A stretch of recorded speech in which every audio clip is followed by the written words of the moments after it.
Okay, hello everyone, and we are continuing our discussion of the Markov decision process. And as we have explained previously, let me go back here to show you the progression of this lecture. We say that we start with a stochastic process, and this stochastic process, if we add to it a Markov property, it becomes Markov process. If we add to it rewards, it becomes Markov reward process. We stopped the discussion last time at Markov reward process. That was the part one of our lecture. In this lecture, we're going to discuss Markov decision process, which is basically Markov reward process with actions. Now, so if you have a stochastic process or random process which has Markov property, meaning the present state has all the information that you need. We have a memoryless system, and then you have the environment providing for you rewards that tells you that this action is rewarded as such, and you as an agent can take actions. Then this system can be described as Markov decision process. Okay, so it's a very fundamental here to understand the progression that we have gone through. All right, so now let's go now to our Markov decision process, and we define the MDP. Okay, so here is the Markov decision process. We're going to start having those actions. Okay, let me see if I have.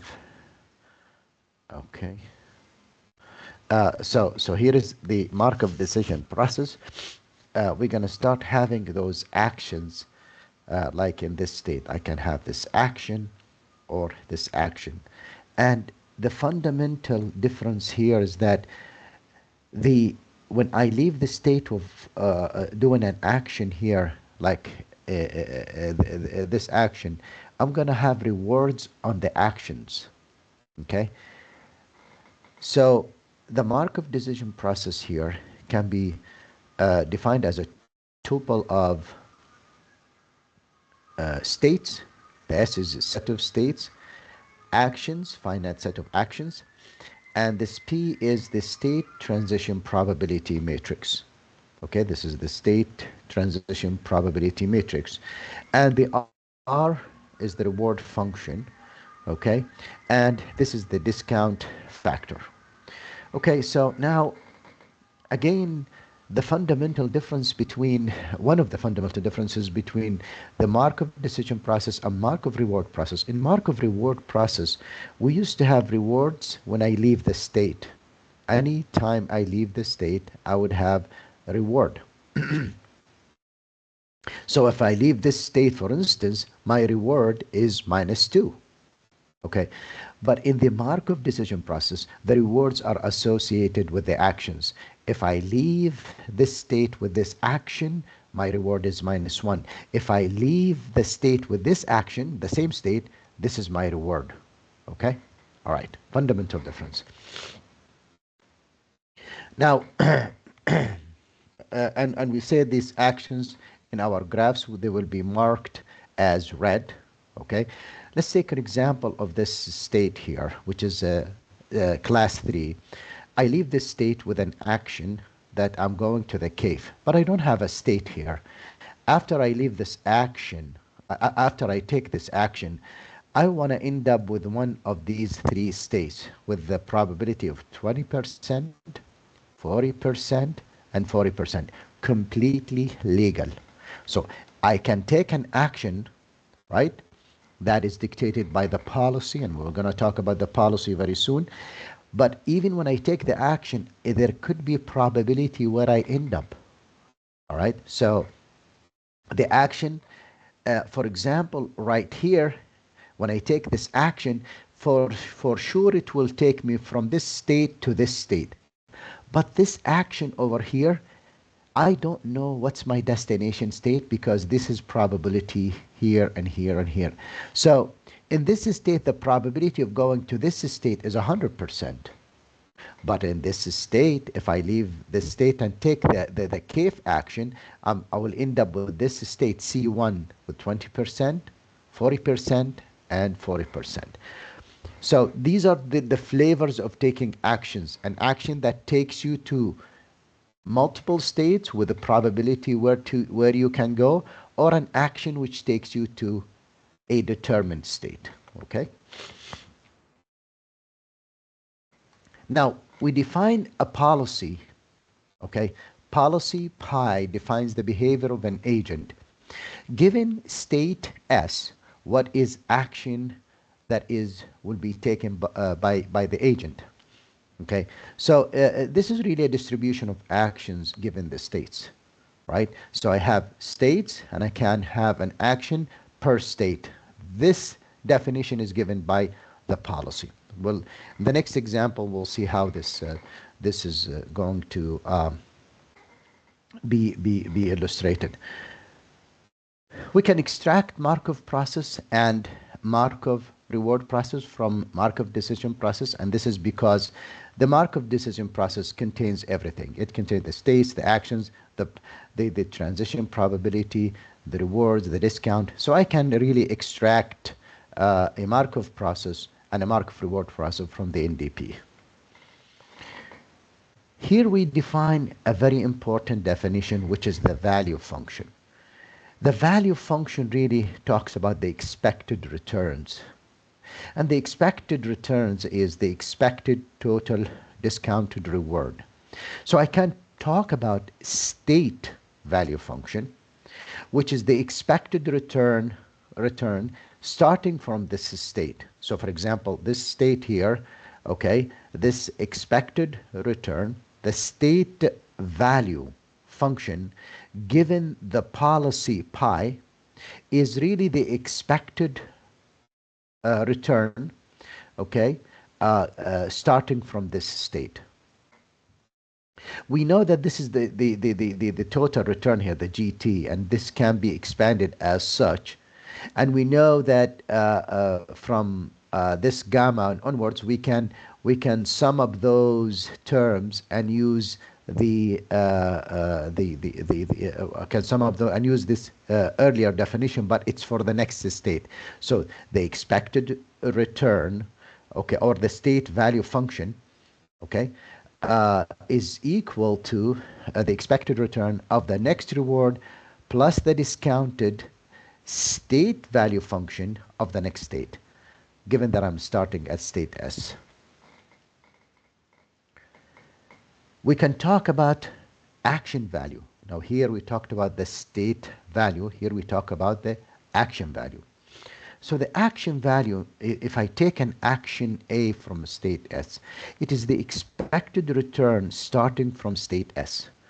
And then I take an action A. Of course, all of it governed by policy pi. So the action value function for action A, while I'm at state S, it is the expected return, okay, of the total rewards. Given that I'm state S, I'm taking action A. And similar to this simplification that we have done above, we can do this simplification here for the action value function. Okay. Bunch of formulas that we will use in the next slides. So let's go to the next slides and understand those formulas.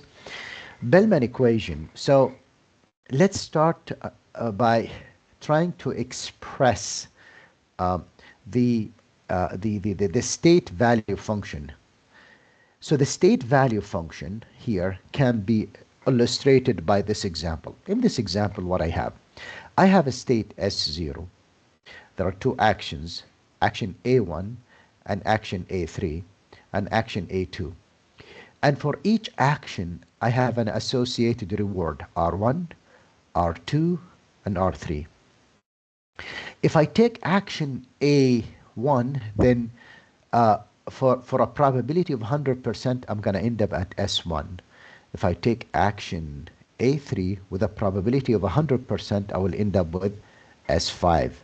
If I take action 2, A2, then there are different probabilities that will take me to different states. I will go to S2 with a probability of P2, S3 with a probability of P3, and S4 with a probability of P4. And then I can, from S2 to S7, I take different actions, the rest of the diagram. Now, let's start understand here. We try to understand what is the state value here. What is the state value of S0? The state value of S0, by definition of these equations, is that the multiplication of the actions with their action values. So I multiply A1 times the action value from S0 to A1, from S0, right, taking action 1. So multiply the action times the action value, right? Action times action value. So A1 times the action value from S0 taking action A1. A2 times the action value function going from S0 taking action value A2. Okay? And A3, right, times the action value Q3 for the action A3 starting from S0. Action times action value. Action times action value. Action times action value. And I add all of these. Now let's try to using the other set of equations of Bellman to express what's the action value here. Let's start here. How can I express the action value, right? Where I am at state 0, I'm taking action A1. For the expressions tells us that the action value, right, for the action A1 starting from the state S0 equals to the reward of this action, which is R1, plus the discount of this state, okay, the discount, all right, the discount factor times the state value of this state, okay? So the reward R1, okay, times the discount times the state value. So the reward plus the discount times the state value, which is here. The reward, okay, plus the discount state value of this one. Similarly, I can do the same for the action value from S0 taking action 2. S0 taking action 2. However, observe that I can have different states here with different probabilities. So the action value starting from S0 taking action A2, S0 taking action A2, we will say that it is equal reward 2 plus we'll have the discount, right? Now we will multiply the probability by the state value. The probability by the state value. And the probability by the state value. Okay? That's because I have different states with different probabilities when I take the action A2. Now, how about the action A3 when I'm state S0? What's the action value? So I'm taking this action. It is the reward R3, which is this one here, plus the state, the discount factor times the state value. Okay, the discount factor times the state value. Now we take these expanded terms and we substitute them up here and we get this expression here. And notice now I'm expressing the state value for S0 with state values, right? All these state value for S1, state value for S2, S3, S4, and state value for S5. So state value expressed in terms of state values. Now, let's do the same analysis, but now I want to express the action value. So what's the value of the action A2 starting from S0? A2 starting from S0. Well, we explored a little bit. It was in the previous slide, it was R2, the reward plus the discount times, okay, the probability times the state plus the probability times the state value, the probability times the state value, the probability P2 times the state value of VS2, the probability P3 times the state value VS3, the probability P4 times the state value VS4. Okay?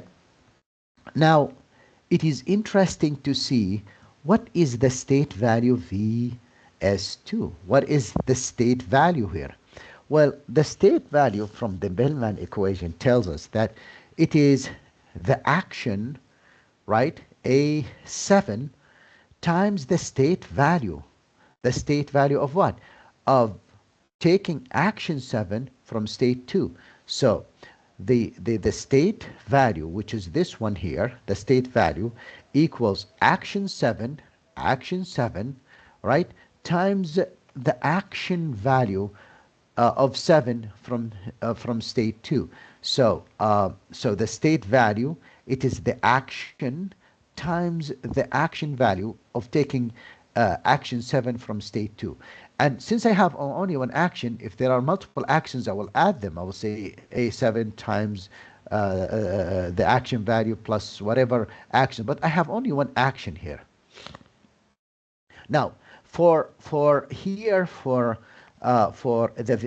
state value of VS3, right? Similarly, the VS3 equals the action A8, action 8 times the action value from going from the action value A3 that is taken from S3. Similarly, the state value VS4, okay, equals what? Equals the action, which is A9, times the action value when I take A9 from S4. Okay, so now what I did, I expressed the states using the state values using action values.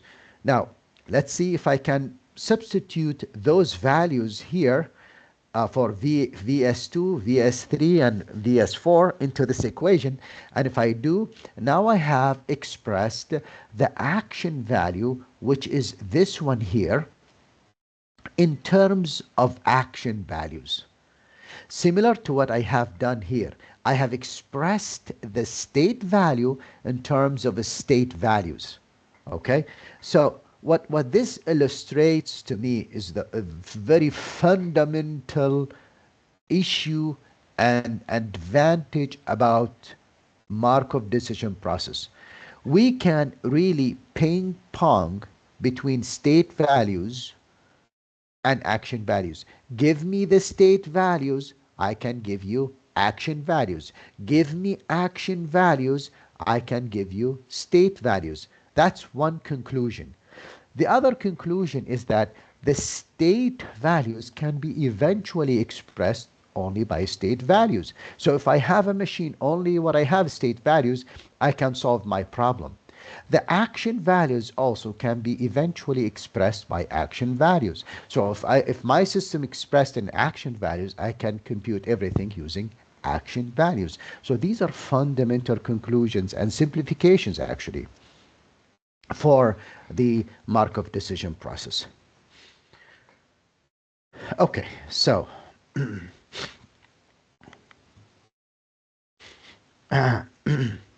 here is state values, okay, and and here's another example. Here, let's compute the Bellman equation for the action value from state S0 taking action 3.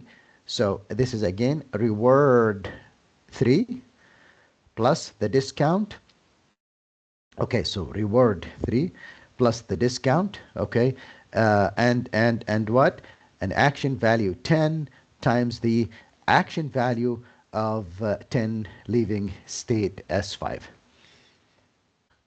Okay, now let's go back to our example here, which is the student class, and assume that we have a policy that says that you have a chance of point point 0.5 chance of taking any action. So for example, if I'm in the phone state, I have zero point 0.5 chance to go to a phone state, meaning stay on the phone, and a zero point 0.5 chance of quitting the phone and going back to class 1. And in class 1, I have 0.5 chance of going and taking another phone call, or a zero point 0.5 chance of studying, taking the action of studying and going to class 2. And in class 2, I have a zero point 0.5 chance of sleeping and going to the sleep state, which is a terminal state in my system. Or I can have a zero point 0.5 chance of taking the action of studying and going to class 3. And in class 3, I have a chance of 0.5 that I will study and I go to a sleep state, or a zero point 0.5 chance of taking action and going to the cafeteria. And once I take this action of cafeteria, by the way, and notice these are the rewards are +1, I have a probability of 0.2 going to class 1, or 0.4 going to class 2, or 0.4 and going to class 3. In this example, we will assume the discount factor equals 1. And that means what? That means that I am looking for really long-term rewards, right? Now, so let's take this example here. And notice these rewards, by the way, on the actions, okay? Let's take this example. And he wants me to calculate the state value of phone. So this is phone here. He wants me to calculate the state value. Well, so the state value of phone is the multiplication of action times action value. Action times action value. So I have two actions. Action of keeping on the phone and quitting. So the action of staying on the phone or quitting, and both of these actions, A1 and A2, has a probability of 0.5. So I will drop them here. So now phone action and stay in state phone, phone phone action and stay in state phone action from phone state, or quit action from phone state. Now I can compute the phone action, right, from phone state by what? Well, we have derived this earlier. We said we can add the rewards plus the discount, right? The rewards is what? -1 here. Okay, so this is the reward of taking a phone action from the phone. So this is the reward here. The discount factor, we assumed it is 1, so it is 1 here, multiplied by, so the probability of going to the phone state here, how many state I'm going? 1 state. So this is a probability of 100% represented by 1, times here the state value, which is right here, minus 2.3. So if I do this, so the action of taking phone from phone state, it's equal to minus 3.3. Now, let's take a look at the action of quitting from state phone. Let's do the same thing. So I'm quitting state phone, right? So I have an action. This action has a reward of 0. This is the 0, plus the discount is 1, which is right here, times 100%. If I quit, I'm 100% going to C1. I don't have any probabilities other than, so that's 100% probability, times the state value. These are the red color are the state values, right? So that I do all that, it's minus 1.3. So if now I substitute these two values in the equation here, so take this one, substitute it here, take this one, substitute substitute it here, do the math, I get the state value for the phone, which is here, it's equal minus 2.3, which is the red number right here. So these numbers in red are the state values. I have validated that these computed state values are correct. I have validated these numbers. Let's take another example. Let's take let's compute the state value. Okay, the same, by the way, same policy, same discount. Let's compute the state value for C3. Okay, so the state value for C3, notice that C3 has two action. It has action of study and action of CAFE. But CAFE can go to 3 destinations, all right? Okay, so point 3, I'm sorry, state action A1, we can take action from C3 of CAFE, and we can take action study from C3. Now, so A1 equals 0.5 because we said all actions have equal chances of 0.5, and A2 is 0.5. Now let's compute the action value here of taking action K from state C3, which is here. So this is a state 3. I took this action, all right, K. What's the action value? Okay, like we did before. Reward. Where is the reward? It's right here. This is my reward. Then plus the discount, we said it is what? It is 1. So this is the discount.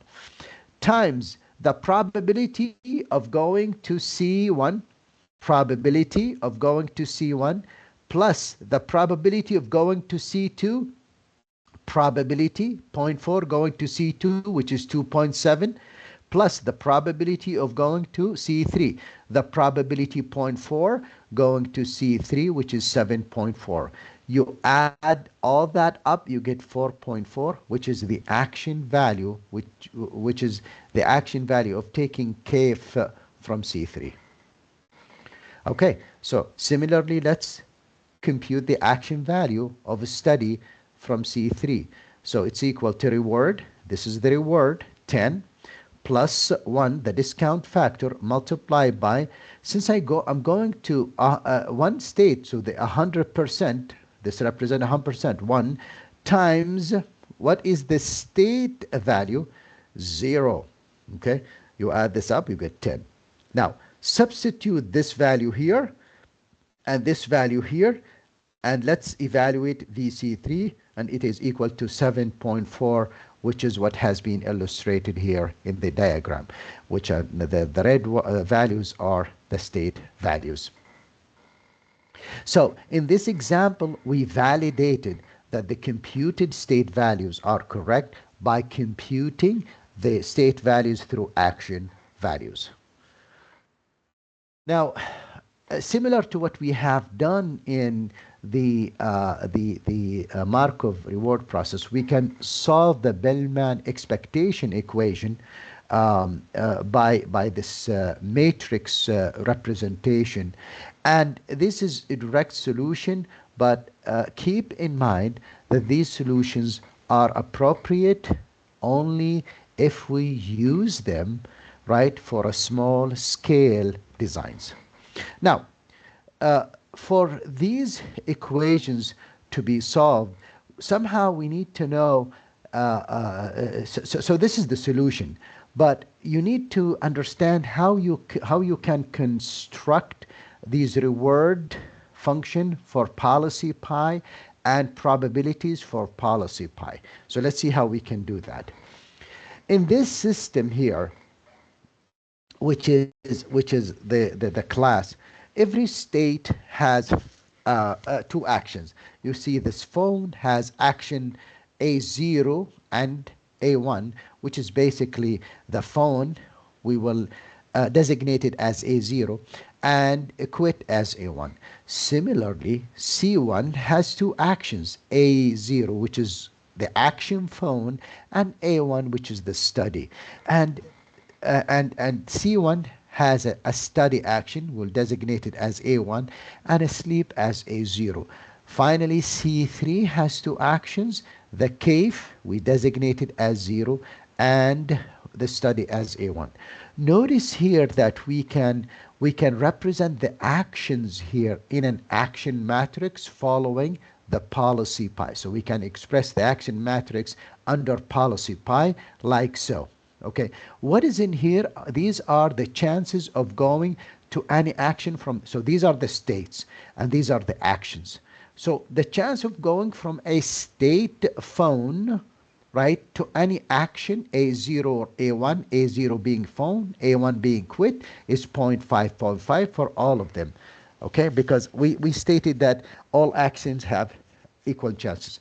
So we need to construct first the action matrix under policy pi. Okay, again, why are we doing this? We need to know how to solve the system with a matrix form. Okay, so now what we do is we go back to the rewards. Okay, uh, next we express the R matrix in terms of the states and action. Okay, so this is the R matrix. Okay, this is the R matrix, which is the reward. Here are the states and here are the actions. So let's take, for example, phone. Okay, so you have under action A0, you have -1, and this is the -1. Under action A1, you have a reward of 0, and this is the reward of 0. So this is the reward matrix. For state C1, for action A0, you have a reward of -1. This is the -1 of C1 taking action 0. For action A1, we have a reward of -2. So this is C1, a reward of -2 when I take action 1. So these are the states, these are the actions, and these are the rewards of taking those actions. Okay, finally, C3 here, C3 here, if I take action A0, okay, I will get a reward of 1. If I take C3, I take action A0, reward of 1. If I take action A1, right, I will take a reward of 10. And this is, if I take C3, I'm taking action of 1. A1, I take a reward of 10. And in sleep, there is no action, so 0, 0. By the way, naming the actions here, like for example here, this is action A0. It is arbitrary. You can call up this one A1 and this one A0, but you have to be careful of changing your matrices appropriately, okay, when you call up something A1 or A0. Now, once I constructed the reward matrix, what I need is to construct the reward matrix under policy pi. And this is done how? The reward matrix under policy pi is the dot product between the reward matrix times the action matrix under policy pi. So we will illustrate this with this diagram. This is the reward matrix. This is the action matrix under policy pi.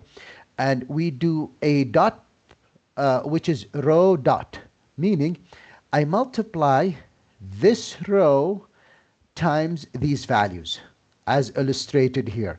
If we do that, -1 times 0.5, 0 times 0.5, that's -1.5. Similarly with this row and this row, we get this value.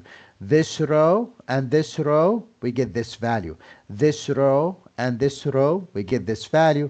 And finally, these two zeros with these 2.5s, and we get this value. Now, what did I have done? What have I achieved?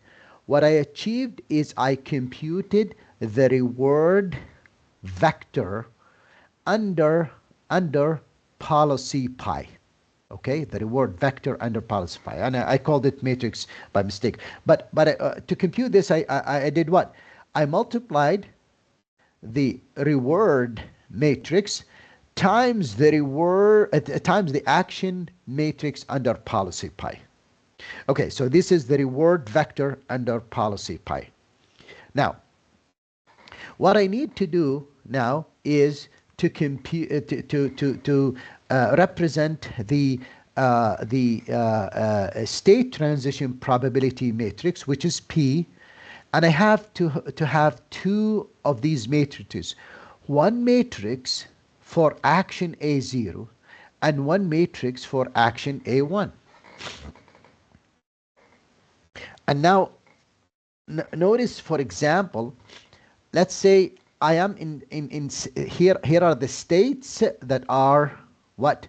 That are the starting states, and these are the destination states. So if I'm going from state phone to state phone under action A0, so these are the probabilities of action A0, I will go from state phone to state phone with 100% probability. That's what this one represents. Okay. Okay, so if I'm a state phone, do I go to any other states? Absolutely not. That's why I'm representing this with zeros.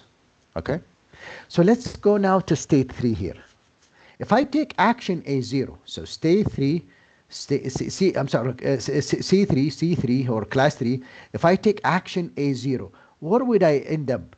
Well, I can go to C1, C2, C3 with a probability of 0.2, 0.4, 0.4. And you can see C3, I can go to C1 with a probability of 0.2, C2 with a probability of 0.4, and C3 with a probability of 0.4 as well.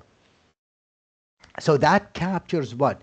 That captures the probabilities when I take action A1. You see, most of the probabilities are ones, but except for this action where there is ambiguity where I might end up with the states.